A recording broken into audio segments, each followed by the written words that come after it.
पुन्हा एकदा वैद्यकीय शिक्षणाची जबाबदारी आपल्यावर आली आहे मंत्री खातेवाटपामध्ये। नाही, हे खातं मला मिळून 13 महिने झालेले होते आणि या 13 महिन्याच्या काळात एकूण संपूर्ण राज्यामध्ये वैद्यकीय शिक्षण विभागामध्ये अनेक नवीन गोष्टी आम्ही करत होतो, त्या सगळ्या अपुऱ्या राहिलेल्या होत्या। विशेषतः नवीन 10-11 MBBS महाविद्यालय आता निघत आहेत। नंतर अनेक हॉस्पिटलची बांधणी आपण हातामध्ये घेतलेली होती, अनेक प्रकल्प आपण हातामध्ये घेतलेले होते आणि विशेषतः कोल्हापुरातलं 1100 बेडचं हॉस्पिटल, त्यानंतर होमिओपॅथी आयुर्वेद 2 शासकीय महाविद्यालय, एक योगाचं देशातलं पहिलं महाविद्यालय, हे पूर्ण होण्याला फार मोठी मदत होईल।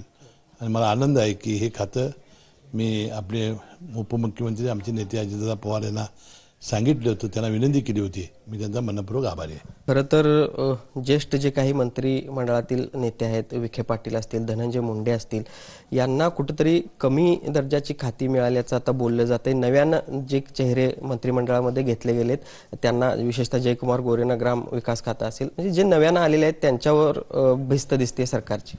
नाही, आता तो प्रश्न तिन्ही नेते मंडळींचा आहे। सगळी खाती ही चांगली असतात, सगळी ही राज्याच्या विकासासाठी अतिशय महत्त्वाची असतात, कमी जास्त असं असत नाही। मला वाटतं सर्वजण या समाधानी होतील आणि चांगलं काम करतील। तर आता खातेवाटपानंतर पालकमंत्रीपदाची उत्सुकता लागलेली आहे। प्रकाश आंबेडकर देखील कॅबिनेट मंत्री आहेत जिल्ह्यातून, उत्सुकता अनेक ठिकाणी दिसते, अनेक जिल्ह्यांमध्ये रस्सीखेच देखील। नाही, आता तिघं नेते मंडळी बसून काय तर फॉर्म्युला ठरवतील, त्या फॉर्म्युलाप्रमाणे पालकमंत्रीपदाची जबाबदारी येईल। मला निश्चितपणे खात्री आहे ती जबाबदारी आहे तर चांगलं काम आपण करू। सुनील काटकर, भूषण पाटील, TV9 मराठी।